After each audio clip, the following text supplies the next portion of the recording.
part two of episode one. We're going to be covering numbers 11 through 20 in this episode.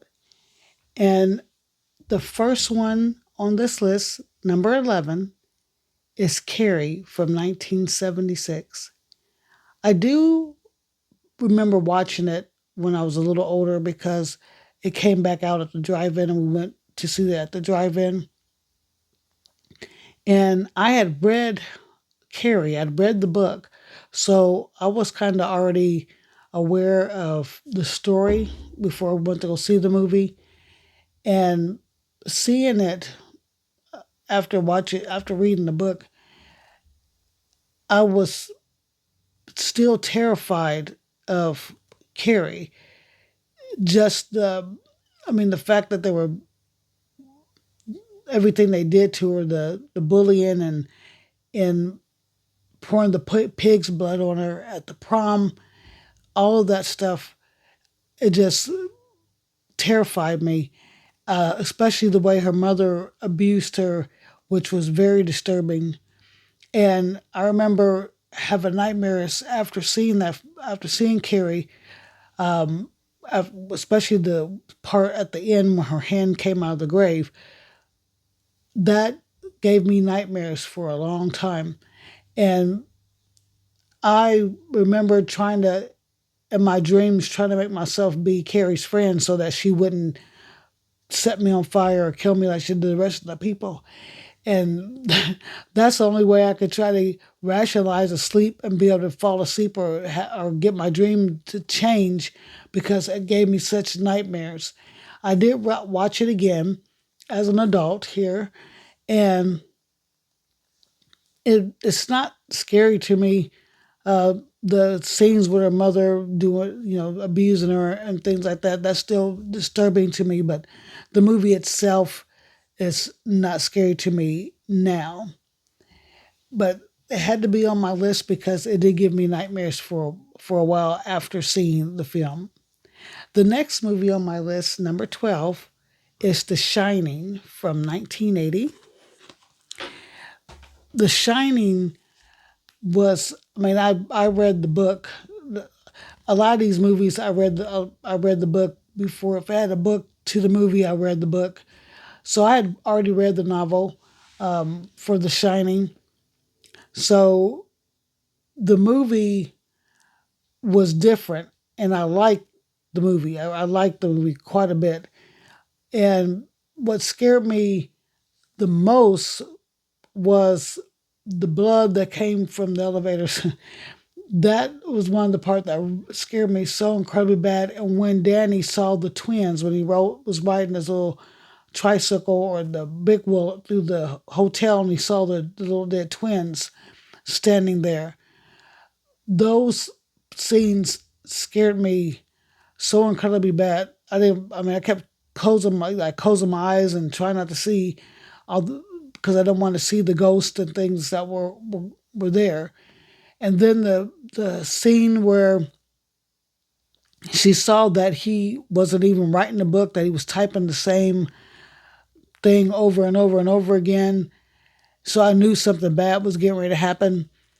And then, of course, the scene with the axe in the door, him trying to get to Danny and to his wife, and I was happy the boy got out, but it was cold and snowy and he was in a maze and you didn't know if he was going to survive.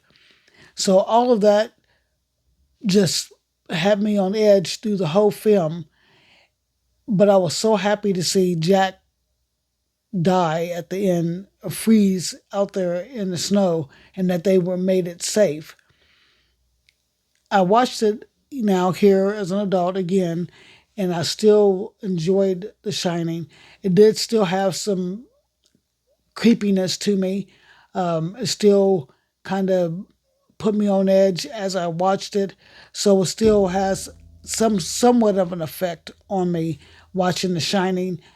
I do own Dr. Sleep, which I'm so happy they did Dr. Sleep and to continue the story, because they did an excellent job with how they did it.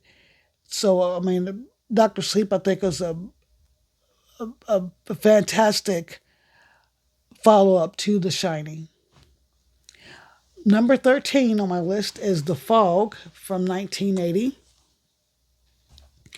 And The Fog, one, I was already afraid of fog anyway. I was afraid if it got dark outside and it was foggy outside, it was already scary to me anyway. And when we saw it at the drive-in, of course, you're sitting in that dark and at night, and you're sitting there, and you're watching these ghosts come to the town in this thick fog, and you couldn't see the ghost. You couldn't see what was coming after you, and that's what really had me on edge as I watched the movie. That Monday, when I had to go to school, I had to go to school in a fog. It was a thick fog too. And my mother told me I needed to go ahead and walk and get to school. And I didn't want to go walking and going to school because it was a fog. And we just watched the movie The Fog. And I was so scared to walk to school that morning that I just kept looking around trying to see. And you couldn't hardly see anything in front of you or behind you. It was the most, I was so scared. That was the most terrifying walk to school, um, going through the fog after watching The Fog. The next film on my list, number 14, is The Howling from 1981. The Howling had the most, like detailed, one of the most detailed werewolf transformation scenes I had ever seen. I watched The Company of Wolves, I watched Wolf, and none of them were as terrifying to me as what The Howling, that transformation on The Howling.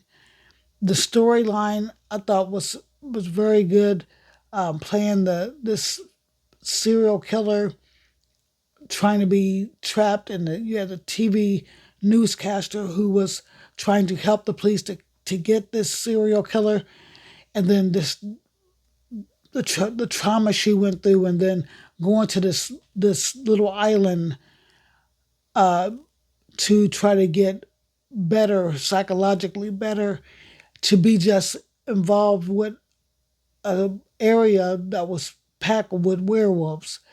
And that was, it was so intense. And the werewolves looked so good in that film. And that was a movie that I had nightmares really bad for a long time, and it put an impression on me that I kept. And somebody say what I was telling about. You didn't see The Howling. It was just, it impressed on me so much that I, when I saw it here recently, I watched it again. I think it was on HBO. It was one of the movie channels.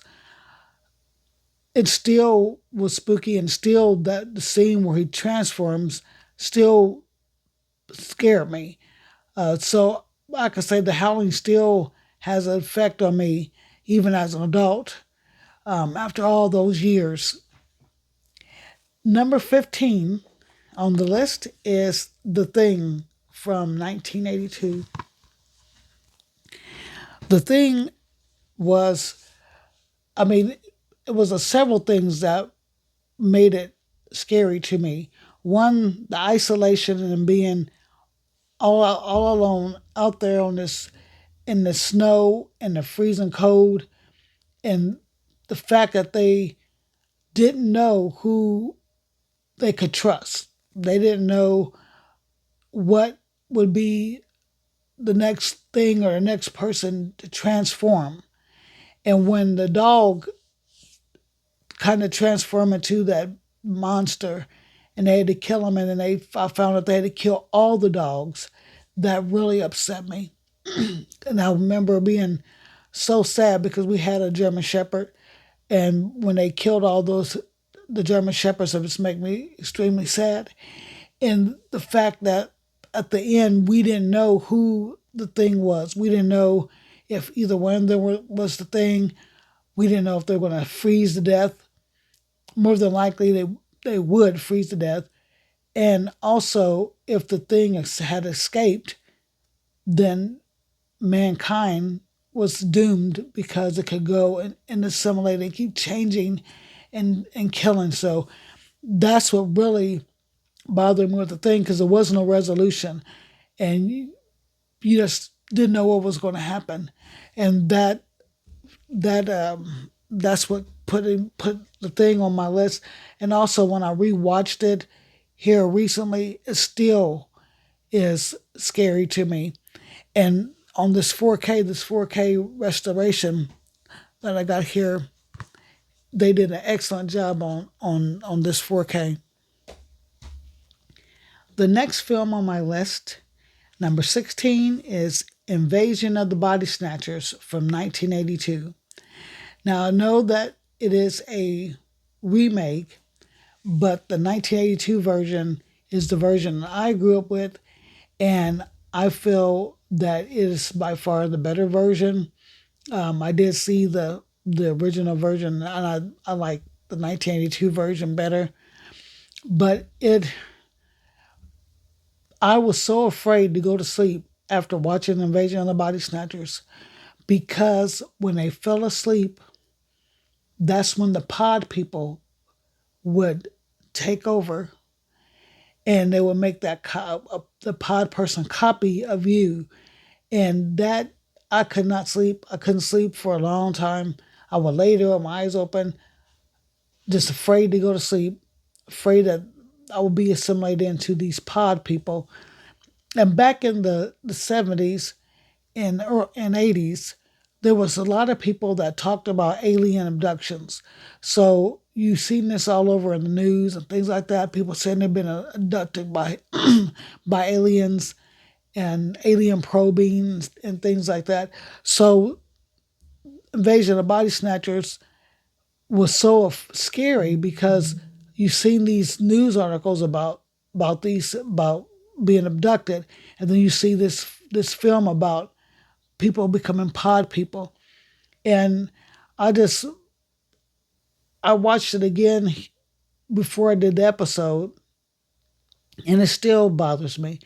Watching it, it's still spooky. And when you look at the fact that the woman at the end, that's what really got me, is that no one was safe. They were sending pods all over the world.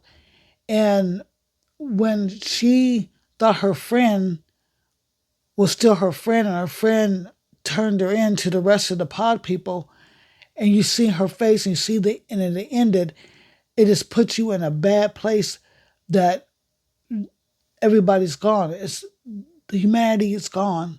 They've taken over, and she tried to fight for so long to survive, to just be assimilated anyway. So that's, I think, the reason why it bothered me is so incredibly bad, and why to now when I watch it, it's very disturbing. Number 17 on the list is Poltergeist from 1982, and I saw that one at the Southland 75 drive-in here in Dayton. A lot of these scenes made me hide my eyes when I was a kid. The clown grabbing the kid and attacking him, the tree coming in through the window, the skeletons when she fell inside the swim pool and all the skeletons came up, and Carol Ann being abducted by the ghost through the televisions. And during the time of when Poltergeist came out at midnight, I know where I lived at midnight, all the televisions, all the broadcasting will go off, and you'd have this static. And I remember after seeing Poltergeist, I always made sure my TV was turned off before that static would come on, because that scared me so incredibly bad, seeing these ghosts abduct her through the television. I watched Poltergeist again here recently, and it wasn't scary like that to me now, of course, but I did still have a little bit of eeriness as I watched it, with them taking Carol Ann, and with that staticky television. Luckily, we don't have the staticky TV anymore, so don't have to have that fear anymore when the TVs go off. Number 18 on my list is Nightmare on Elm Street from 1984. Now I watched that on VHS, and I didn't get to watch it until like in 1986. It was during a slumber party, and they were showing all of the Nightmare on Elm Streets, and I didn't want to see them. Freddy, the commercial, just watching the trailer for the movie scared me. I had nightmares from the trailers. I didn't even see the movie, and I was having nightmares about Freddy Krueger. So at that party, they were showing all of them. And I remember I was laying there with my eyes open all night. I would not go to sleep. And it wasn't just me, it was one of the other girls. We were both laying there wide eyed, talking to each other because we didn't go to sleep. We were too afraid to go to sleep. And when I went, like, going to school on Monday, I was scared to get on the bus. I was on the bus, and it was cloudy and kind of stormy, looking all scary like it was in the Nightmare on Elm Street. I don't remember which one it was when they were on the bus. It might have been the second one. I don't remember. But I was scared, looking around, making sure nobody was asleep on the bus. So it it permeated. The fear came even during my like waking hours. I was afraid. I was so scared of Freddy Krueger, so afraid of the concept of Freddy Krueger, because you have to sleep, and that's the thing. These movies give you nightmares, so you're having a nightmare about a character that can kill you in your nightmare. It just made it even more so this traumatizing and hard to sleep after seeing that. Now, as I got older, I watched the Nightmare on Elm Street again. I watched it again and watched this, and it wasn't as scary now because of the music. The music that they had in that first movie kind of took me out of the suspense and the scariness. It kind of diminished it, but I can actually kind of see Freddy Krueger without having a nightmare anymore. But I do know that the new Nightmare, when that came out, it caused me to be afraid again, because it was Freddy Krueger, but not Freddy Krueger, but now it's a demon in the real world. So it was really scary to me. And that I have to say that Nightmare on Elm Street still has an effect as an adult on me as well. Number 19 is The Stuff from 1985. Now, the reason why The Stuff is on the list is because when I saw this movie, we had at school, we had these little dessert cups with these, I think it was vanilla yogurt or something like that. And so when I was watching the movie, and they were showing them people eating the stuff and being addicted to the stuff, and the stuff actually taking over them, and if they didn't eat the stuff, they would die. So they had to keep eating the stuff, and they had to force anybody else who hadn't ate the stuff, they had to be on board and be eating it as well. So this alien, some kind of alien organism, was just taking over everyone. And it was a kid that knew something was wrong because he seen it move. So he was trying to keep everybody from eating it. I know when I watched it again here recently, I think it was on Canopy. I do believe it's how I watched it. It was funny. I realized now that it was a horror comedy, so it's really silly.